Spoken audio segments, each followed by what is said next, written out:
introduction into the topic of the webinar by myself. Then Maria Marcus from Uninove, representing the adoption site work package 3, will give a quick introduction into the adoption sites, and then we hand over to our adoption site leaders for the adoption site presentations. Afterwards, if we still have time, we will have a very quick discussion about adoption sites as implementers of the EHDS, and then we will wrap up here. So first of all, I think you're all here because you know the European Health Data Space, and now that the regulation is in place, we need to implement it, and it means reaching out to communities, because it's in the communities where we live and where the exchange, data exchange and the European Health Data Space is supposed to happen. In xShare, we do this. We do our share of this implementation, of paving the way for this implementation with our adoption sites. And the central question we want to answer in this webinar is, first of all, what have the adoption sites achieved so far within the first 2 years? How do they help to implement the European Health Data Space in their respective communities via the European Electronic Health Record Exchange format? And what role does the xShare yellow button play in here? And with that, I'm handing over first to Maria Marcus to explain a bit more and introduce this presentation of the adoption sites. Thank you, Carola. Thank you for the introduction, and good morning, everybody. I'm here as a representative, let's say, of the adoption sites in xShare. And well, first of all, as the concept of the adoption site, stating that they are places or institutions or national entities or even companies that wish or have the plan to actually provide health data to their citizens, patients, etc. And also participate in this exchange health data ecosystem. So in this perspective, the adoption sites of xShare, they are very much concentrated on the notion that each citizens, each patient have the right to have access and to manage their own health data. So we focused our work around the 5 priority categories, but mainly, let's say, the main ones that were aimed by our adoption sites was the international patient summary, the laboratory results, and the hospital discharge reports. These one with a great focus, I must say beforehand, with a great focus on IPS. So you will see in the presentations that most of the adoption sites are working towards the possibility of providing their patients and their citizens with the IPS, and also to support the functionalities that allow for the exchange of information around IPS. Regarding specifics of the adoption sites, as I said, we have different institutions, different settings, being regional ones. For instance, we have the autonomous region of Madeira and the Comunidade de Catalunya. We have also national settings such as the Greek one, the Cypriot one, Ireland, etc. And we also have specific institutions such like the Hospital of Monasterio, Medcom and Medic, which are, let's say, working more towards the possibility of having the implementation of care plans also as part of the exchange format. And we also have what we call business settings with the possibility of having, for instance, applications that provide and support this exchange, here represented with Nomons and TTSA in France. So all these adoption sites are, let's say, focusing on different parts of this provision of health data to citizens and patients, but they have common problems. They have common challenges when this implementation is intended. So, and being the primary one, the identification of the necessary data that needs to be present and needs to be made available in a specific way so that it can be exchanged and provided in the correct format. So you will see that many of these adoption sites did not start from the same point at the beginning. They had already, some of them, some work being done, and while others were in a very initial phase. So you will also see that the point where they are after 2 years is not the same, because all of them had different difficulties that they had to treat. Meaning, although the work is quite common, the needed work is quite common for each of them, the steps where they are different. And you will see that with the presentations.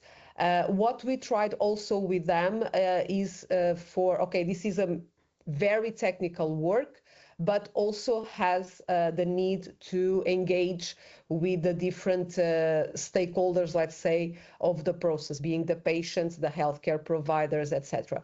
So you will also see part of that reflections in their presentations. And Carol, I think that maybe I should stop here and leave the floor to the adoption sites. So thank you very much. Yes, very good. So that was exactly our goal, to give the adoption sites the center stage today. And we will kick off in Catalonia, Spain. Alex, will be you presenting here? Yes. Okay, hello. The floor is yours. Thank you. Hello, everyone. I'm Alex Gonzalez. I'm project manager at the Fundació TIC Salut Social. We're one of the adoption sites of the project. I'm happy to share with you all the work that we have been doing these 2 years implementing this yellow button in the region of Catalonia. But first, let me give you some context. In Catalonia, we have this dual structure of care. On one side, we have the public system, where all the centers share one single medical record, one citizen app called La Meva Salut, where people access the health information. They can use the consultation services, and do many administrative tasks. And on the other side, we have the private centers, where the different private centers have their own health information system, their own citizen apps, and their own way of functioning, and none of them are connected to the public system. So experts and patients called for a better continuity of care. They wanted that the health information to be available to professionals who treat the patients. But today in Catalonia, this personal health information from the private sector is still not accessible to the public system, and not even between the private centers. So this is why we needed this new approach, one that puts the citizen at the center and allows them to control and share their health information whenever they want. So we started adopting this yellow button at the possibility with the yellow button to download this summary of medical data, because we identified that this different key needs, let's say. The first one was to ensure this high quality healthcare continuity, that the medical information can be accessible to professionals who treat the different patients. We wanted to enable this access to the personal data across public and private centers to support these personalized care and through this information sharing, and creating this new scenario of citizen empowerment where the people could be able to move their data freely and decide who can access this data and under what conditions. So let's see the situation in 2023. To the next slide. So yeah, we had in the public sector, the Catalan Ministry of Health added before the xShare project this what was then called the blue button to the La Meva Salut app. So this functionality allowed the users to download their clinical data to share with other public health systems or research organizations, and allow citizens to become the owners of their health information. So they downloaded the document, the international patient summary, including diagnoses, treatments, vaccinations, allergies, and it could be downloaded through La Meva Salut, as you can see in the slide, in the XML format. And on the other side, in the private sector, each center had its own an independent system, its own citizen portal and its own rules, and most of them were not even aware of this functionality, so this was not implemented at all. So this was the starting point in the project. So now let's go to the 2025 slide, please. Thank you. So after working closely with the Work Package 3 leaders, we defined the use case for Catalonia, for the region of Catalonia. To remember everyone, the main objective was to support this continuity of care between the public sector and the private sector. So on the public side, mainly what we did was working on the IPS format validation and compliance with the recommended guidelines. So now we can generate the IPS documents in in production environment and in FHIR, in the pre-production environment.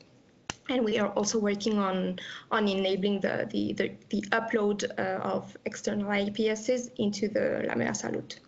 And on the private side, we began collaborating with two different centers, Clínica Girona and Bufey.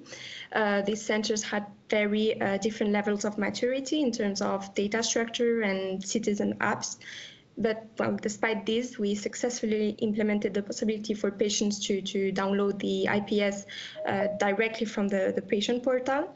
So we worked on this IPS format validation and compliance. So now we can generate also the IPS documents in both CDA and FHIR in the testing environment.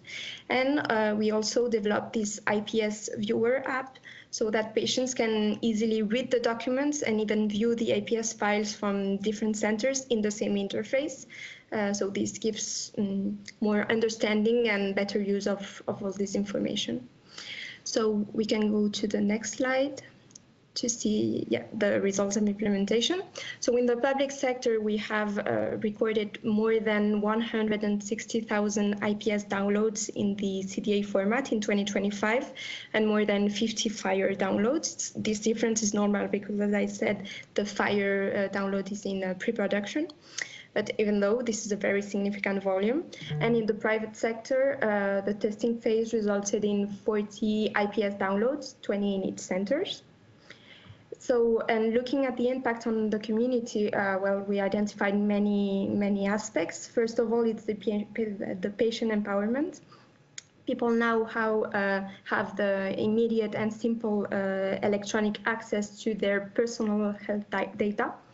We also detect a better quality of care. The IPS exchange supports more informed decision, ensuring this continuity of care. We also detect an improved safety because we are accessing to key information, like, for example, the allergies, reducing this risk during the treatment. And we also detected other very important aspects as the language neutrality. With this standardized information, we are overcoming the language barriers. And finally, also the European alignment and the legal and ethical security. So those are very important aspects. I forgot to mention that in the first slide, we have the link to the business use case and the video of the demonstration. So you can check how we have implemented all the aspects I have been discussing until now. But yeah, that would be all. Thank you for your attention, and I'll be happy to answer the questions in the Q&A session at the end. Thank you. Thank you very much. Yes, as I said, we will share the slides later so that you can actually click on the use cases. Since we wanted to have presentations of all adoption sites today, we will not have time for this demonstration here. Okay, now moving over to Ireland, and I'm calling for our next speaker, John. Are you ready to present?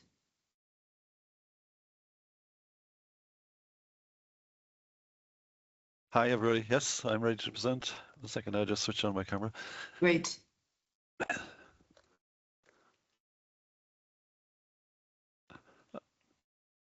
Yeah, okay, so my name is John O'Neill. I'm the EU technical project manager for Ireland. The background to our participation in the consortium is that a couple of years ago, there's a political party consensus to upgrade the Irish health system. So Sloan to Care was born, and it had inputs from all of our political parties. So there's full what do you call it, consensus that the road to go, the path to take, has been set out in this Sloan to Care initiative. So Sloanta is the Irish word for healthcare.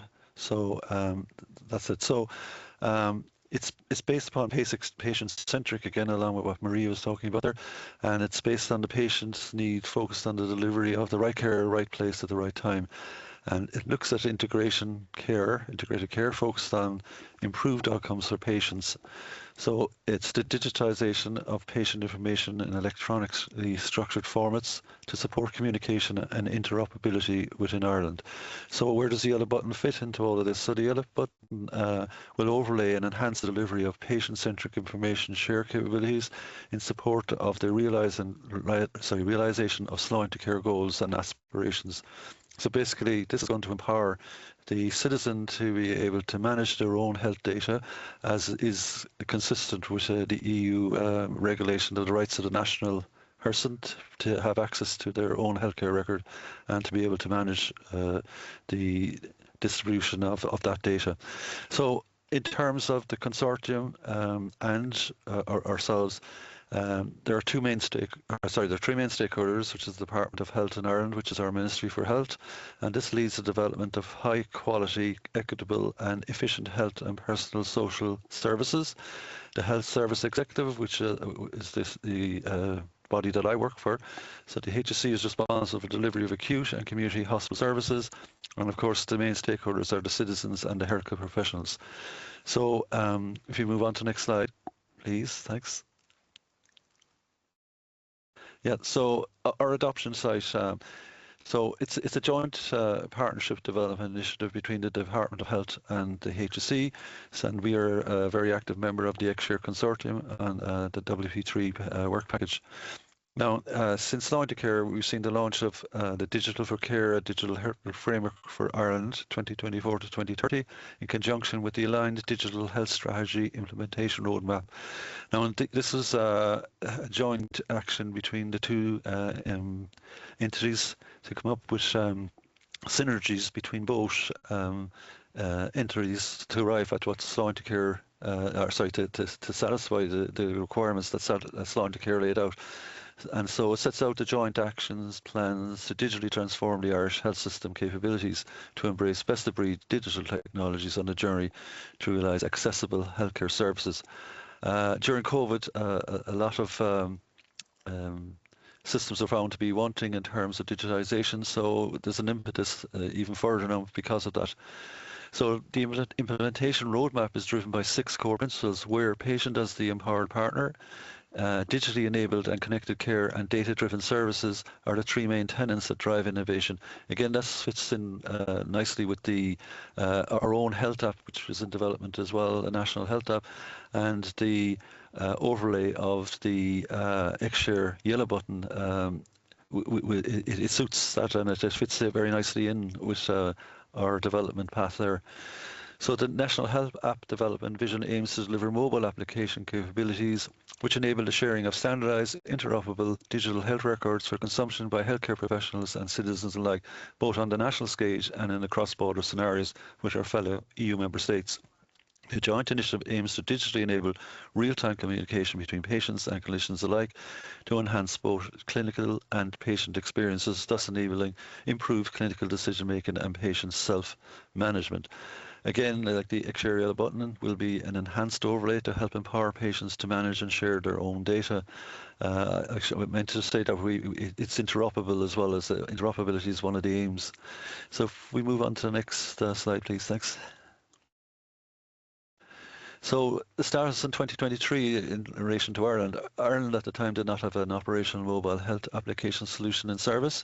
The app was in development with a planned launch for the general public earmarked for January 2025.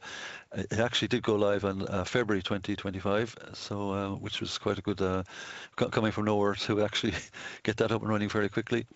There was extensive beta testing had been in progress for most of 2023, where a cohort of Cork University Maternity Hospital maternity patients assisted with the user acceptance UAT testing exercise. Feedback originating from the UAT was very good, which gave the HSE great confidence that the HSE app, when launched, would be a success. Again, that has very good so for the yellow button. It argues well for the deployment of the yellow button.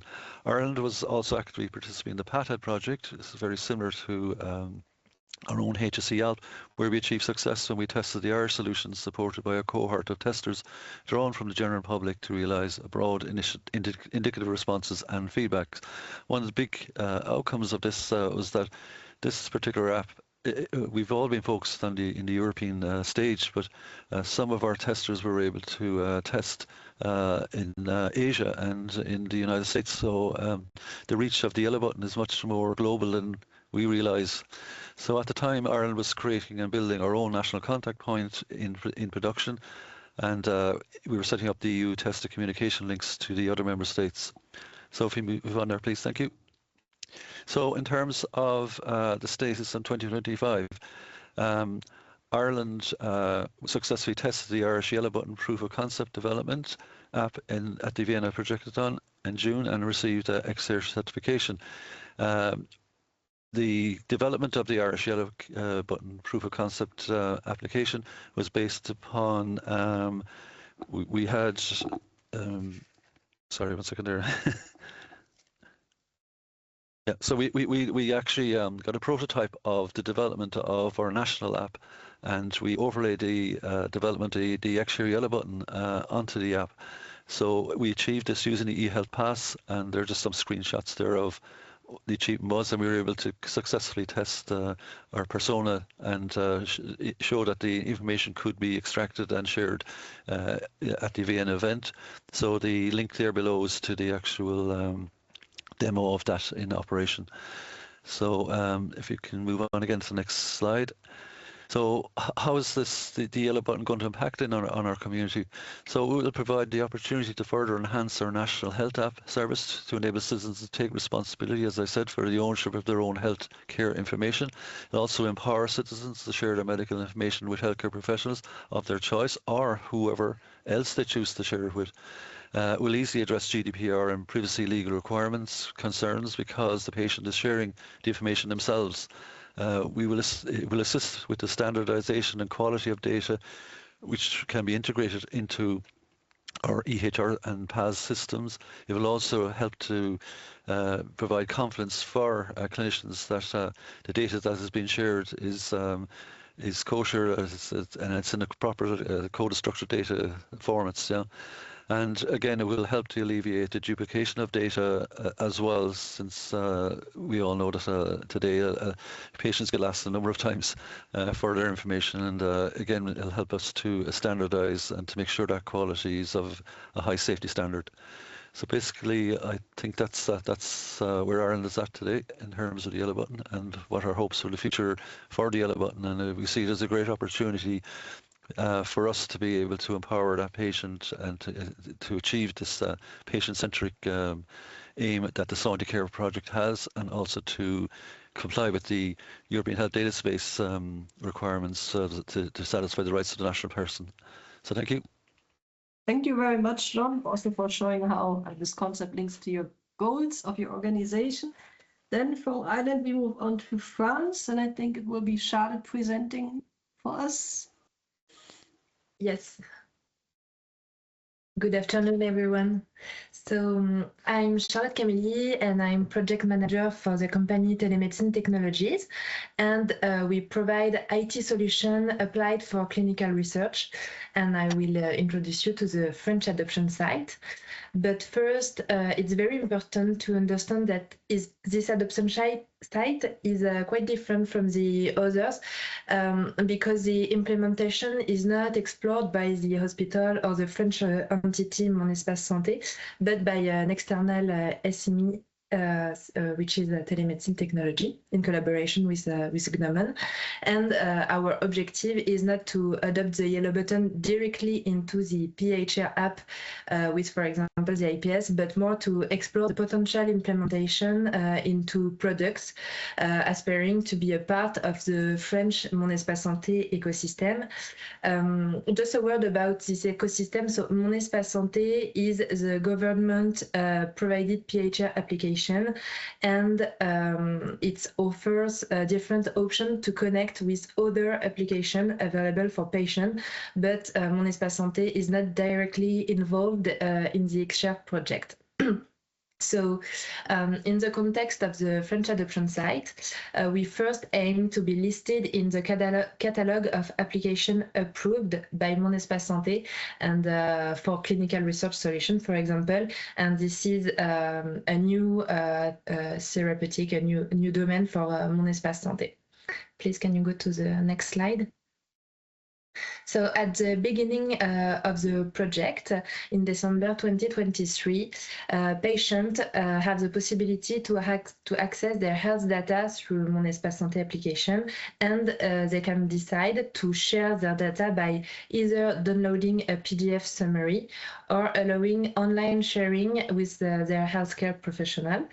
And healthcare professional have also access to patient data through their own system and the shared medical records.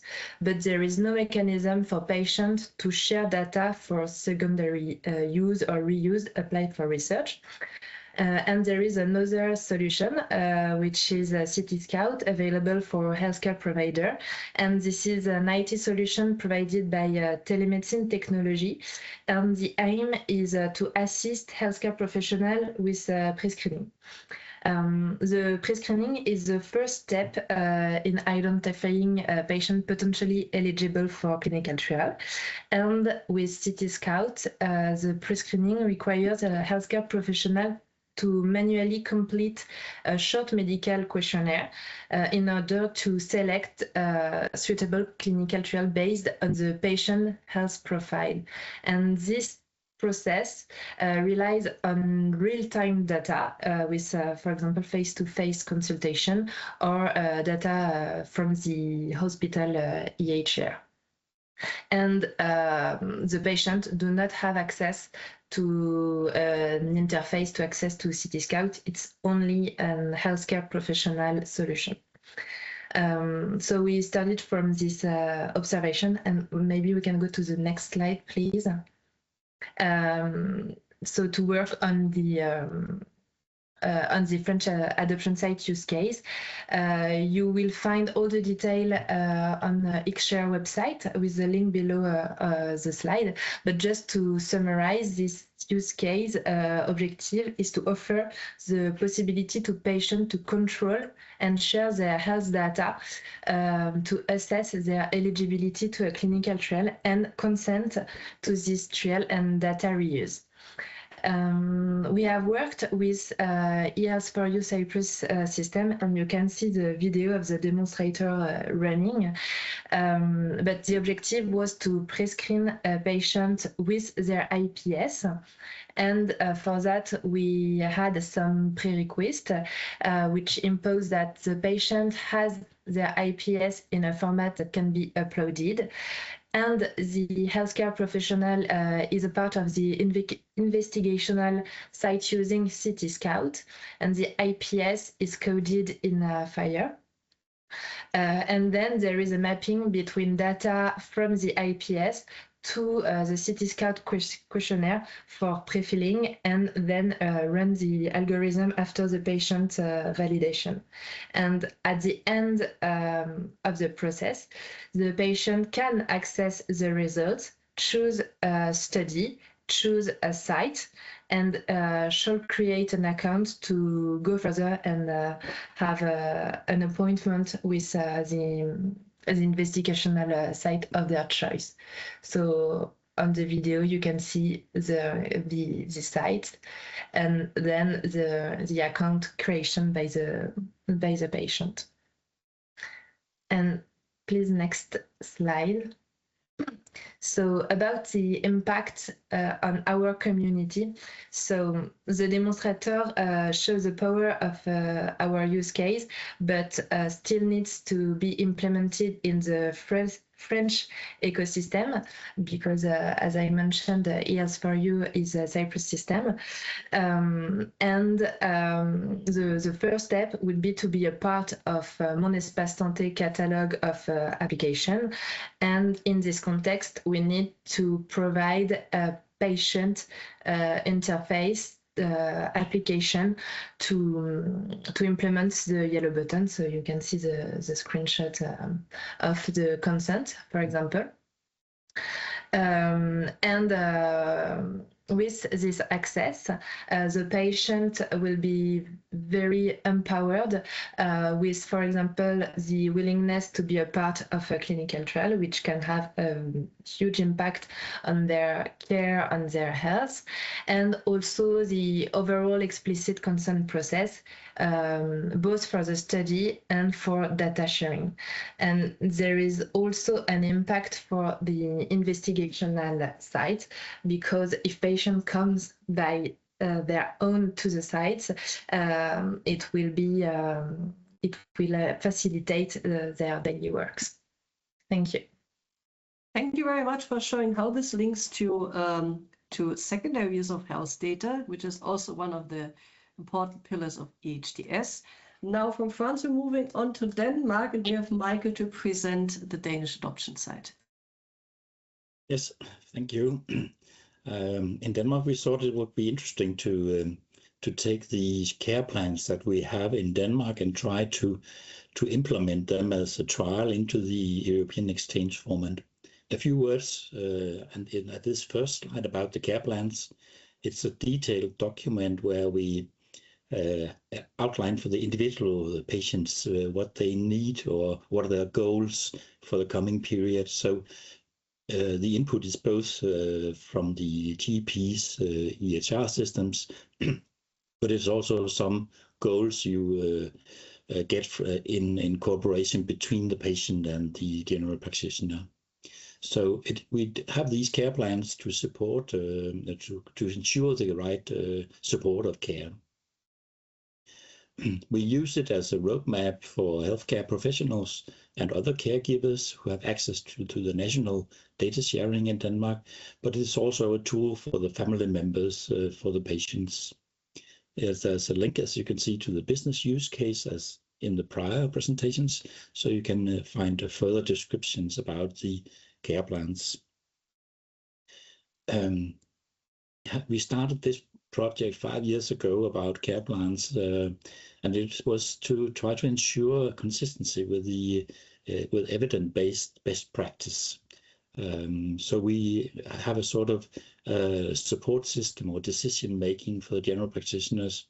So you, together with the patient, can ensure the right goals and the right way of maintaining the patient's ability to take care of themselves. So from Medcom side, we developed in this project some standards and some terminology. And the other part in this adoption side is Medic, is trying to implement it with the use of the exchange format in HL7 FHIR. But that was a few words about care plans. If we go to the next slide,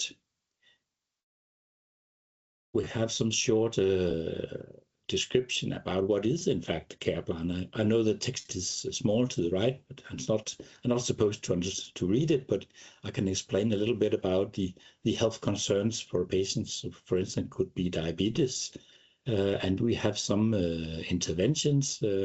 You can get an influenza vaccination, or you can have visits at the eye doctor, and you can also have a list of observations who are input to the care plans. But the important part is that the goals are set by the doctor, and that could be individual goals about getting a little down in your weight or stop smoking. But it is very important that also the patient can give input to these care plans, for instance, exercise a little more. As you can see in the bottom, we started 5 years ago, so it takes some time to make a national rollout of these sharing of data. We use CDA documents since we started 5 years ago, but now we would like to add these CDA structures of data into the exchange format. The citizens have access to their care plans through the National Health Portal, where we have a web site they can visit, or they can use the app that is developed for the citizens. For the time being, we started with COPD and diabetes and heart disease, but we continue to add extra diagnosed fields to this care plan project. That was when we started in 23. And if you take the next slides, I can have a few words about what's actually taking place right now.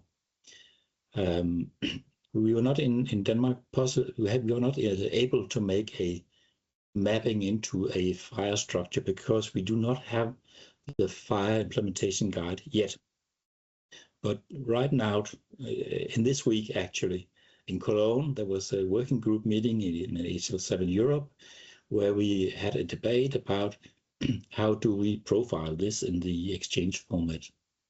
And an important new addition to an extension to our project is, besides the traditional care plans, we also want to have some links to computable clinical guidelines. So we should just have a proposal to add this care plans into the ESDS or the exchange format. And we can do this by being innovative and in co-creation with a group of experts that has been gathering for the first time 2 days ago in Cologne. But this is an open invitation for everybody who has interest in care plans and computable clinical guidelines. Please reach out to us and participate in this group. When we have the exchange format profiled in FHIR, and then the next step in the early 26 will be to map our existing data from the CDA format into FHIR, this new FHIR format.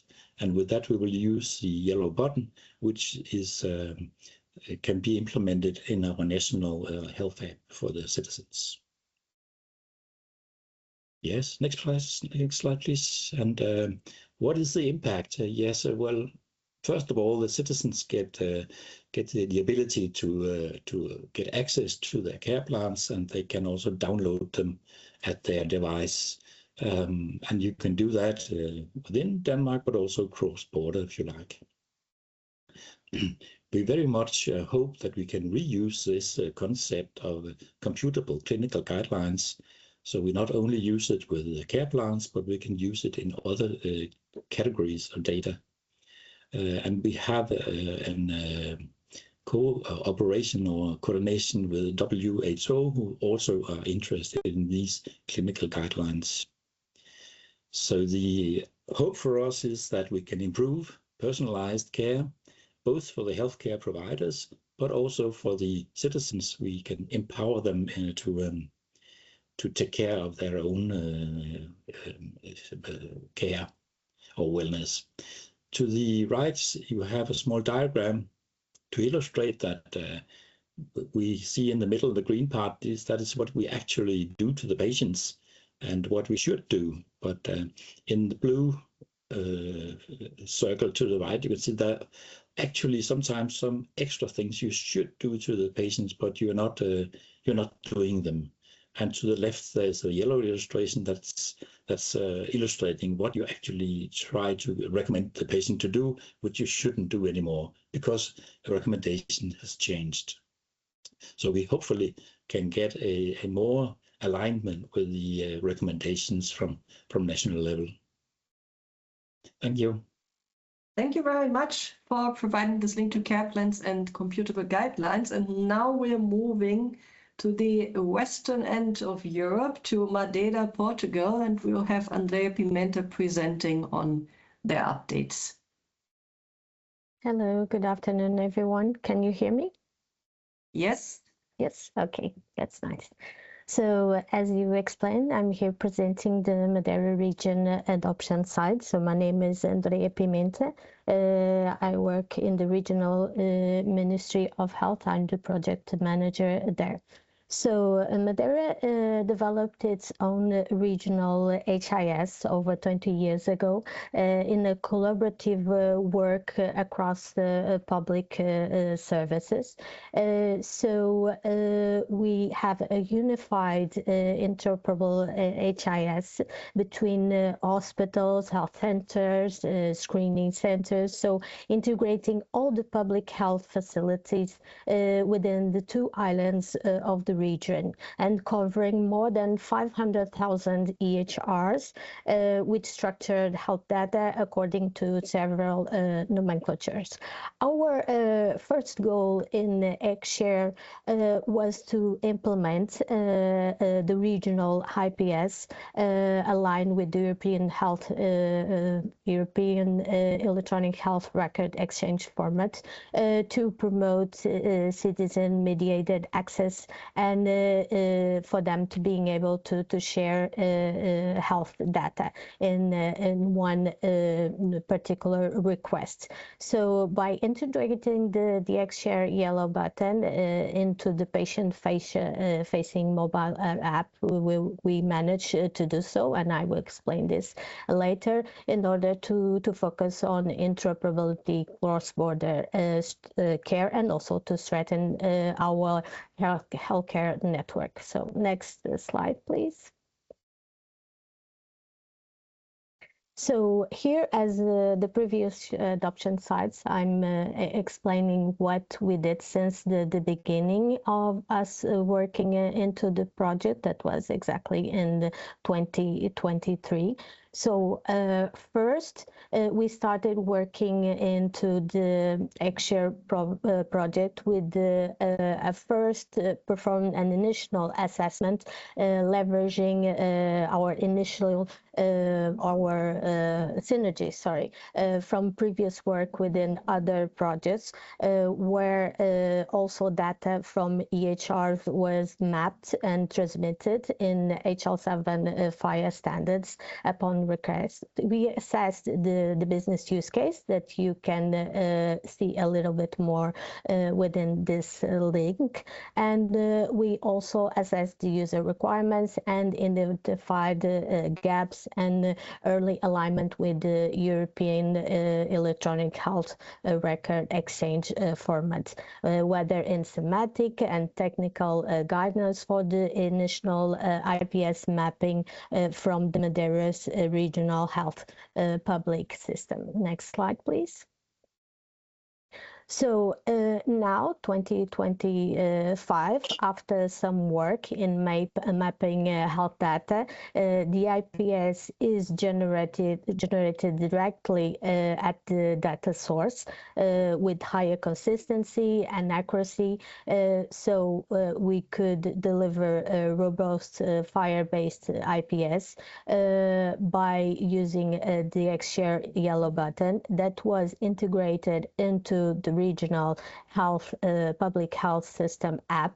And this is an ongoing work, refinement with the workflows refinement and usability and semantic quality. But now, 2025, this has been achieved, and upon download, we can provide the IPS in JSON format. Next slide, please.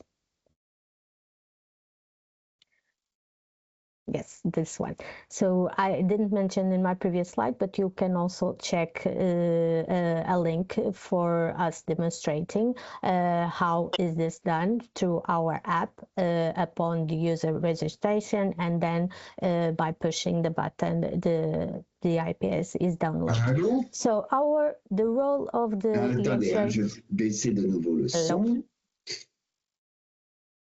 So the role of the xShare yellow button in our community. So what is our goal?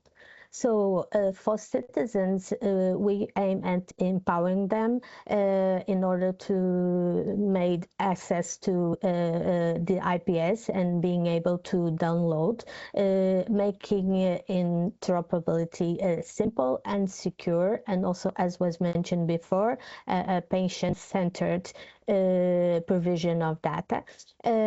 Enabling also tourists and residents. We have also a demonstration ongoing with Catalonia, that is the region that was also presented here. Since we as Catalonia are regions most prone to tourists, so we also, our goal is also to enable tourists to be able to share health data in order to provide better health care for unforeseen health treatment needs, in order to also to make the health professionals being able to provide better decision making, and being able also to access reliable information, reliable health data information to the patient summaries, and also to advance in smart clinical practice, as it is also a good feature for the regional health system to strengthen interoperability, to reinforce EHDS readiness, and at our utmost goal is also to encourage, I only mentioned the public sector, as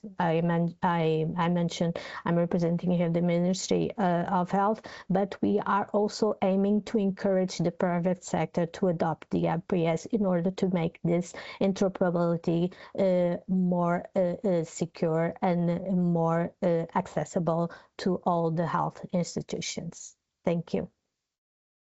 Thank you very much for this insight, also linking to the tourist dimension, which is certainly a very important cross-border case. And now we're moving on to Greece. I think it will be George presenting. Yes. Yeah, thank you. Thank you for the introduction. My name is George Zafoulas. I'm a clinician working in the demonstration phase of the xShare in Greece. The head of our team, Mr. Astrolopoulos from EDICA, was invited in a session of the comitology of the European Health Space, so I will make the presentation today. So I work for EDICA. EDICA is the National Health Agency of the Greek NHS. And at the moment, it implements the digital transformation of the Greek NHS through the funding of the RRF. More than 250 million euros are invested. So the whole NHS will be digitalized by the end of 2026. And this project is one of the European Health Data Space supporting projects that EDICA is participating. And for the project needs, for we are partners with Gnomon, one of the vendors in the Greek market. But of course, all the services we are demonstrating through xShare will be implemented by the National Health Hub by the end of 26, and various vendors will be available also to use the services we demonstrate in the project. You can have more information from the link for the use cases, for the use case. Next slide, please. So what was the status when the project was starting? It was the Greek NHS was not a mature digital health system at the beginning. After COVID, through the RRF, we implement, as I mentioned, a leapfrogging.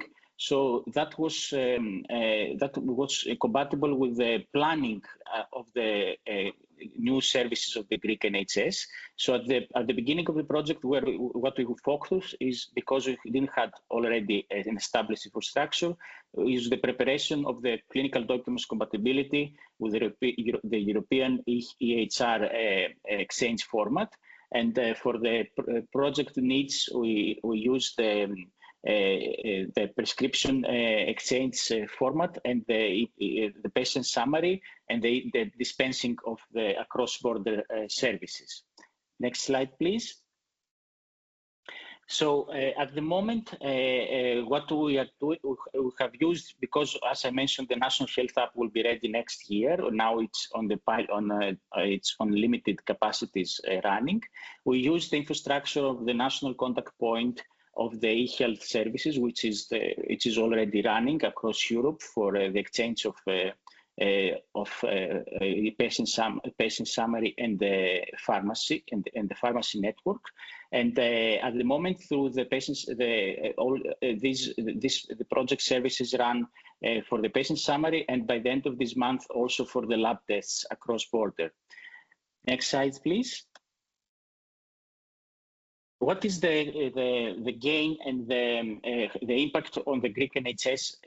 The generic advantages of all these projects of the European Health Space already mentioned from my colleagues from other countries. For Greece especially, either for health professionals or patients, it's very important, as you can understand, for a touristic country, we receive 3 times our population every year. So cross-border digital services are very important, and for also for the Greek NHS in general, since we complete the digital transformation. This is one of the projects that prepares the Greek NHS to run and match the needs of the European health data spaces by the end of this decade. So it's a very important, crucial project for the from the strategic point also of the Greek NHS, apart from the advanced services it provides. Also, it introduces new services, new use cases, which can capitalize the existing digitalization services. For example, by the end of this month, the National e-health Hub we are preparing will have the service of enrolling, invitation for enrolling to clinical trials for the patients. So as you can imagine, a portability xShare button function will be an advantage for this new service of the Greek NHS for research and development purposes. Also, we participate in the work package for the public health scenarios. Data donation, for example, that was introduced in the Digital Act regulation, can help us serve these new use cases for public health through easy donation of data through the xShare button. So these are just the beginning, I guess, of advanced services we can introduce thanks to the infrastructure and the demonstration of the xShare to the Greek NHS. Thank you. Thank you so much for linking this also to the national contact points and also to other use cases like secondary use and cross-border. So now we're staying in the same macro European region and we're hopping over to Greece. And I guess it's Theodoros who will, we're hopping over to Cyprus. We just left Greece. Theodoros, will be you presenting? Yes. Great. Do you hear me? Yes, we can hear you. All right. So, hello everyone. I am Theodoros, and I will present you our updates from Cyprus. So our goal is to implement the xShare yellow button in our mobile application to enable users to share their medical data seamlessly and securely. To achieve this, we use the Smart Health Links protocol with the addition of several enhancements to meet our meetings. Also in these two screenshots, you can see on the mobile the Smart Health Link resource. By scanning it, you will be redirected to the website. And after successfully authenticating yourself and entering the passcode created by the user, you can access the shared medical resources. Moving on to the next slide. So our status on December 2023 was that we did not have any mobile application implementation that enables the patient summary or data sharing. Also, we're in the process of launching our NCP services, and we are also experimenting with a web-based FHIR implementation of a health platform for doctors and successfully obtaining the FHIR standards certification. On the next slide, we will see our status on December 2023. We have developed a mobile application for Cypriot citizens that is still in development and not in production. In this new application, the users will be able to log in securely through our national authentication service called CY Login, have the ability to view the patient summary, for example, allergies, medical procedures, etc., and share medical data using the xShare yellow button with single option sharing or download. Linked options is still in development. Moreover, the application supports the CDA document and FHIR by using the CDA to FHIR converter developed by Gnomon. And finally, we are also live with our NCP services and continuously upgrade to the next wave. Moving on to the final slide. How xShare impacts our community is that, first of all, it empowers citizens since they gain full control over their medical data through secure and user-friendly tools. Additionally, they have access to the patient summary cross-border scenarios, ensuring continuity of care anywhere in the EU. On the other hand, healthcare providers receive timely structured patient information, improving clinical decision-making. And finally, it enables responsible privacy-preserving use of health data for secondary use and population-level insights. That was the presentation. I also attached in the previous slide a demonstration of the application. I don't know if you would like to see it or it's not in the scope of this presentation. Yeah, we don't have time to do this now, but you can maybe paste the link in the chat if you have it, or yes, it's in the slides. Share the slides later. Okay. Okay, thank you very much. Thank you very much for demonstrating on how many different levels this links to your community. So now we're moving on to our last country, to Italy, which will be Stefano presenting. And after that, we will open for questions. So if you have questions, you can already think of what you would like to ask our speakers or contribute here. Okay, Stefano, are you here? I'm here. Thank you, Carola. The Italy pilot site is represented by the Monastero Foundation. Monastero is a public healthcare provider of the National Healthcare Service, and it's also a research organization.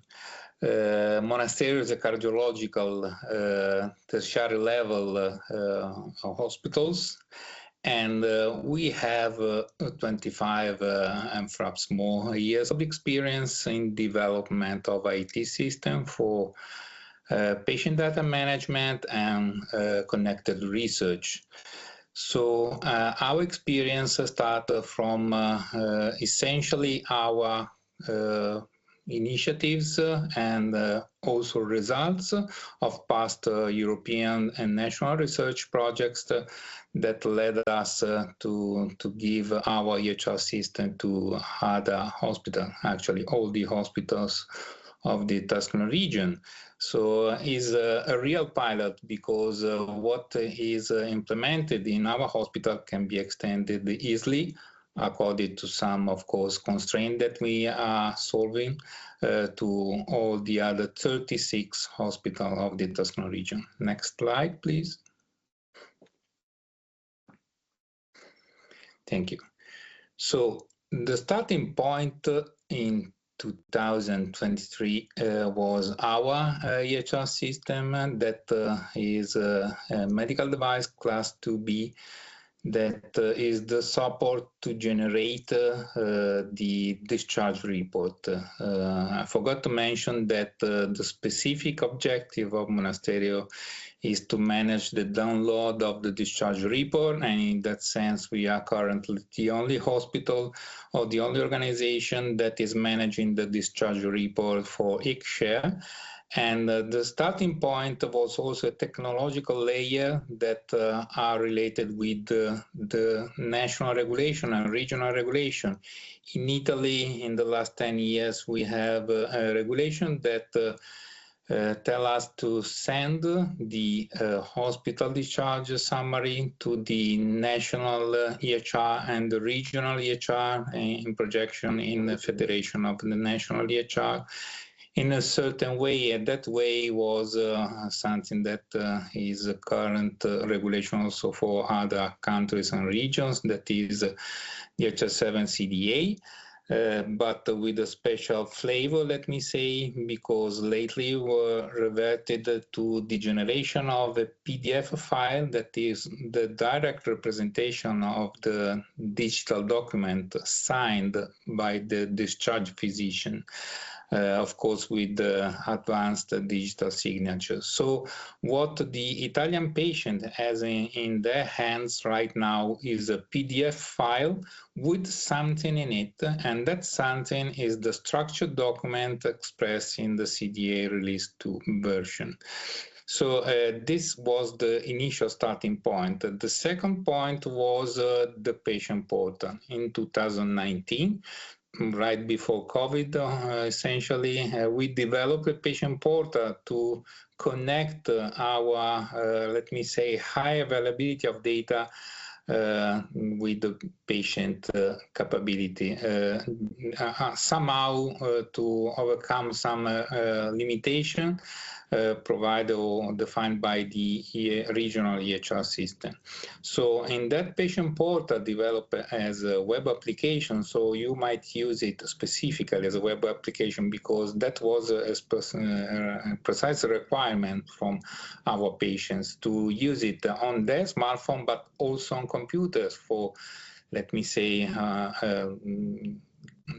try to solve some vision limited problems.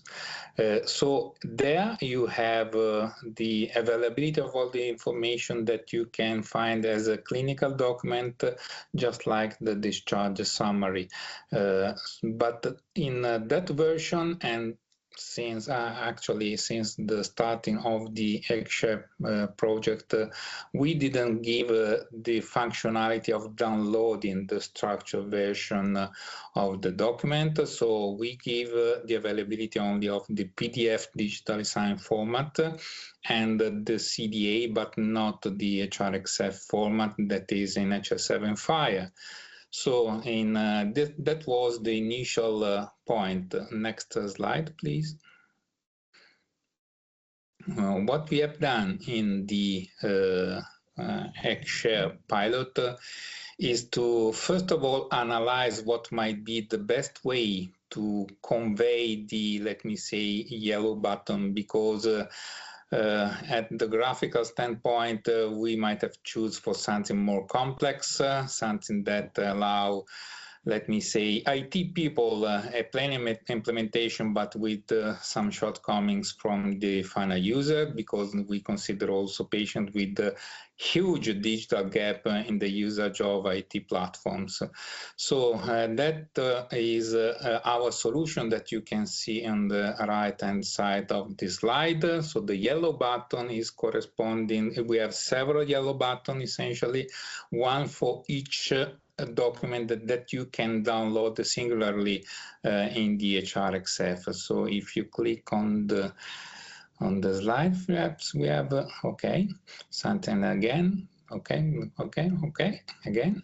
So I will show you all the arrows. Sorry, I forgot that I put some animation here. So you might find both words, the words that preserve the national regional regulation to download the PDF format with the CDA embedded, or technically called injected, and the second way to download the EHRxF format of the same document. So with the yellow button, you can directly download the JSON file, let me say, and try to store it, or decide where to store it in your device, either the smartphone or your personal computer. But we added also the capability, and in a sandbox environment, in order not to alter, of course, the respect, the compliance with the regulation, to download the PDF and embed there not the CDA version of the discharge summary, but the FIRE version of the discharge summary according to the implementation guide for the HDR. So this is something that, again, was decided with our patient, and this is the simplest way that we adopted to open the door for the direct data portabilities.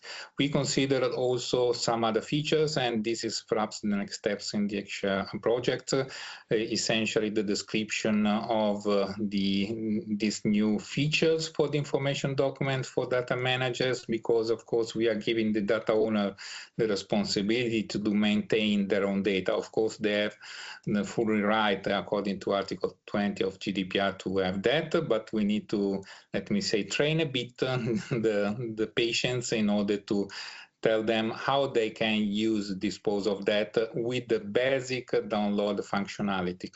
The other steps of Smart Earth link or one-time share or permanent link is perhaps much easier to be defined, because define also an architectural schema that we might refer for data exchange with other hospitals or with other healthcare professionals.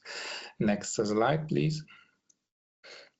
So we have an impact in our community of patients, and we are talking about patients that are traveling across Italy because of the tertiary level of the cardiological center, and we provided the simplest way to the data exported in the EHRxF format, and the positioning, the graphical, let me say, implementation of the yellow button was something that took some time to be defined, and then was established as the best, also according to some initial feedback from the patients. Of course, we use that as a hospital for continuous care with other hospitals, but also with the primary care. But we addressed also some biases, the cultural or behavioral, you can see in this both sides of giving, and this is something that the patient really like, the possession of their digital things, the digital reports directly for their own autonomous usage and independent usage. So this is something that represents for them a smooth transition from paper, because currently we also use sometimes paper reports, of course, and this is somehow also to bridge this huge digital gap for all the patients.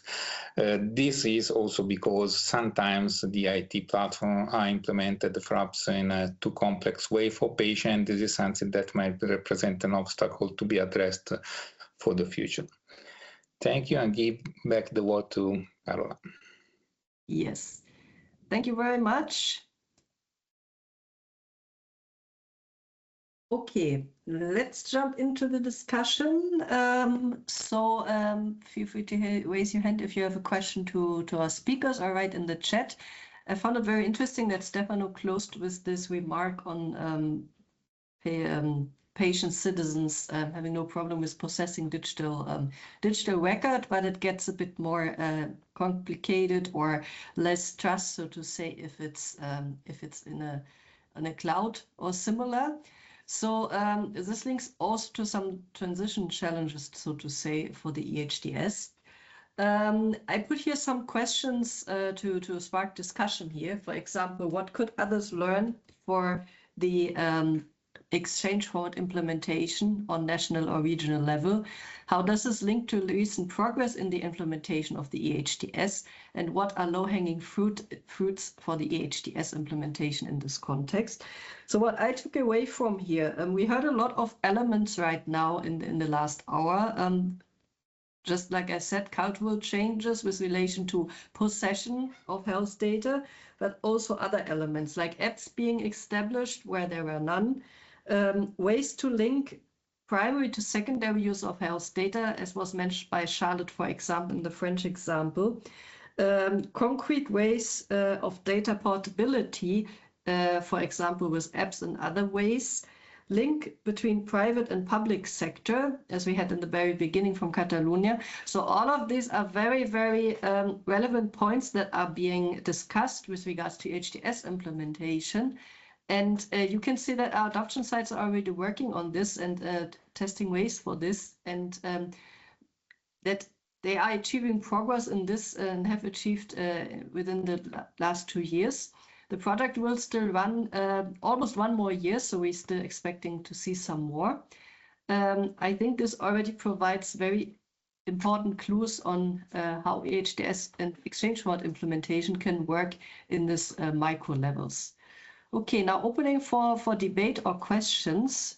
Are there any comments on this or any questions you have to our adoption site speakers?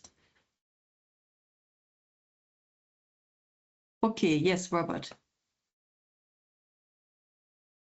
Yes, thank you. It was very informative, and thank you all for engaging us with your experiences. One of the things that struck me, I think, apart from the French adoption site, most are one-way traffic, so downloading as a patient. This was also something that we identified during the IPS Governance Summit together with the DHP in Quebec, where we see that there's a lot of producers of an IPS around, but there's very little consumers of an IPS, especially on the clinical side. So are there any plans, or did I miss any experiences that you reported on how to actually consume and ingest an IPS or any other format supported by the European Electronic Health Record Exchange format into the clinical workflow? Thank you very much. This is a question I need to hand over right away to our adoption site leaders. I think it's very important connecting to this supply and demand sides.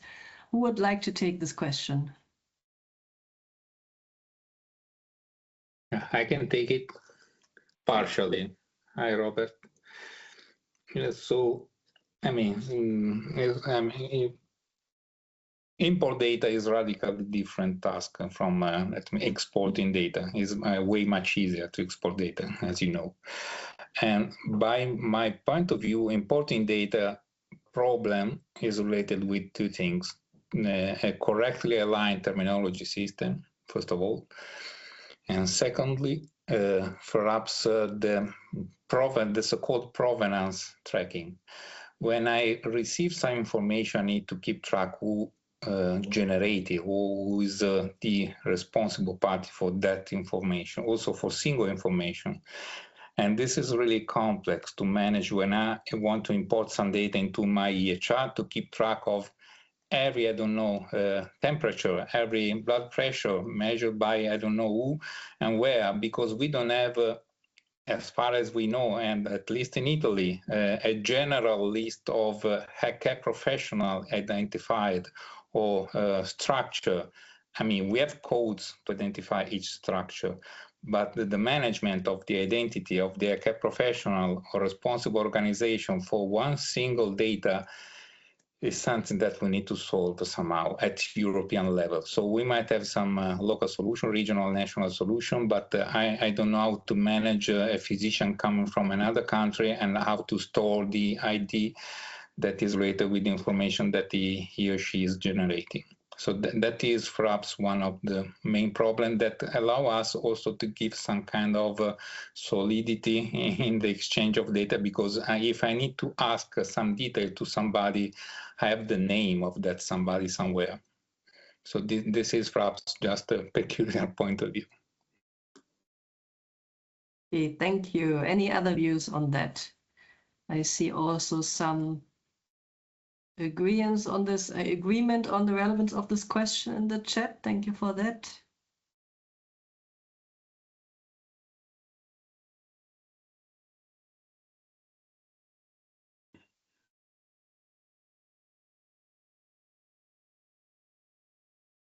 Maybe we can. Maybe a follow-up suggestion on the low-hanging fruit. We did identify this in the Netherlands in one of our papers that we recently published as using the IPS as part of the actual intake of an unknown patient, and just accepting the data as given by the patient, because otherwise you would ask for it and the patient would recount it and you have to type it in.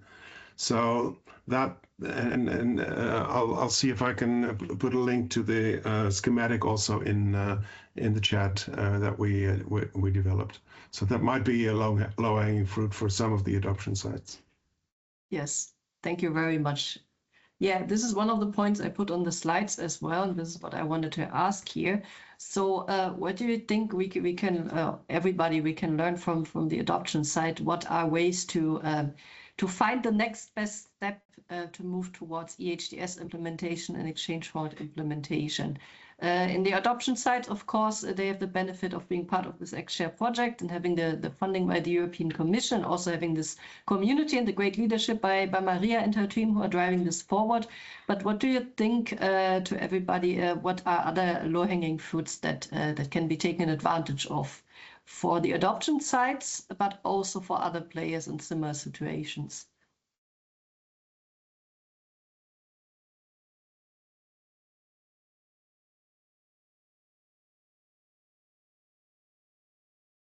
Are we talking about the primary usage or secondary usage? Whatever you like. Whatever. I mean, I understand from Robert that perhaps we have some solution, at least for the provenance management. But for the secondary usage, the coexistence of personal data in the same report, personal data, and the potentiality to be applied for anonymization in order to be used in secondary pupils for EHDS might be another strong point to understand. And also the cross-referencing of different sources that are currently maybe anonymized, removing the patient name, but not removing the so-called patient identifier or pseudo-identifier is another thing that will open as soon as EHDS is capable to collect, 100 different data sources for the same patient, and cross-referencing all the data sources, I can identify the patient. So this is another big challenge that perhaps for the research aspect we have to address for the future. We have some mathematical, or let me say, computer science algorithms to apply that are really complex and time-consuming. That doesn't have a solution if you don't have quantum computers right now. Many few people have quantum computers. So this is something that perhaps we have to solve in the next future, but as soon as we are ready to really collect a lot of information from single patient with data donation, with the integration of different research network or healthcare network. Thank you. Yeah, you mentioned aspects here that are certainly beyond the scope of of the levels of adoption sites to solve, like possible re-identification via data linkage.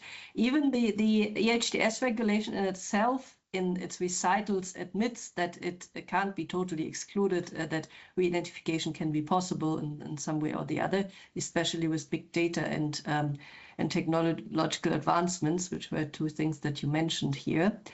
Other points on that? Do you have? I see some exchange here also on how to work with legacy strategies, and then the example that Robert mentioned. He shared a link.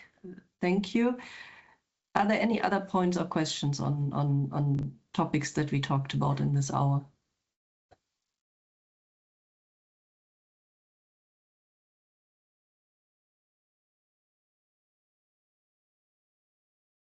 Okay, then, Luc, would you like to speak, or was it an unintentional unmute? No, it's an intentional unmute, sorry. Okay, then for those who do not know us that well yet, I'm very pleased to see that there's some new people outside of the community that we already built joining us here. We would like to invite you to express your interest to join the community of excellence. So this is a community of excellence around the exchange format, exchanging, meeting regularly to hear about advancement, and also contributing among the members. We have a linked in-group on this, and we also have regular meetings, as I said. What's important, you are joining as an individual here, so if you want to join, you do not need to have endorsement from your company or organization or anything to do that. You're joining as an individual to exchange there with other individuals, so that's the invite that we have for you. Maria or Mia as a coordinator, Maria as an adoption site coordinator, do you have any other points you would like to share before we close here? I can. First of all, thank you for all the presenters. It was, I'm very knowledgeable, of course, of what they are doing, but it's always good to do this exercise where people tend to focus more on what they achieved and less on the problems that they face along the way, which are always challenging to overcome. So thank you for all the adoption sites for their very nice presentations. Regarding some points that I can highlight here, and also connecting to the beginning of the session. So all these adoption sites were, as I said, at different levels of development, different levels of maturity, and the way that they followed, let's say, the process that they followed along the way were, of course, diverse. But one thing that we tried to do was to establish a common methodology for them to identify what were the pain points and what were the ways that and the needs that they had to take into consideration before they move on. So I think that, let's say, from the technical point of view, that part is more or less sorted out. What I think that is missing, and also not only at the adoption site level, I would say that is more at a high level, is in fact all these, let's say, these lack of final decisions that tend to get in the way, let's say, still when we want to really move to a full implementation of the format. So at this point in time, we still, and after, I would say, well, in the recent years, I would count at least 4 to 5 years that we have been waiting for final specifications, final confirmation of things, and this is still pending. So I would say that this is the major difficulty that not only for the adoption sites, but also for others outside of the project that they face.